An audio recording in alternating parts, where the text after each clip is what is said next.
A Boston police officer shot and injured in the South End, and this morning 2 suspects are heading to court. Michelle Fisher is live in Boston now with what led to the violence. Michelle? That's right, Chris. Both those suspects set to be arraigned here in Boston Municipal Court later today. They're facing a number of charges, including armed assault to murder. That shooting happened yesterday on West Springfield Street shortly before 2.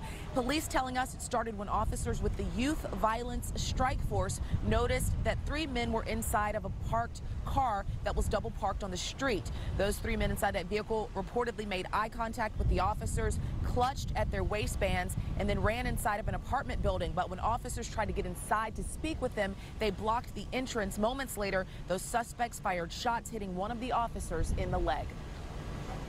Folks are doing their job, protecting the city, and that's the attitude these days.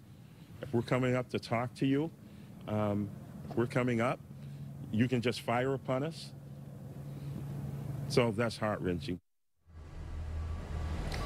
And Boston Mayor Marty Walsh released a statement on that shooting, saying in part, "Our police officers work hard every day to keep our residents safe, and this senseless violence will not be tolerated. I wish a speedy recovery to the officer who was injured and thank our first responders for their swift action." Now, those 2 men that were arrested that will be here in court today are 21-year-old Raquan Martin and 35-year-old Antoine Martin. They, again, going to be arraigned here today. As for that officer, though, he is expected to make a full recovery. Reporting live this morning in Boston, Michelle Fisher, WBZ This Morning.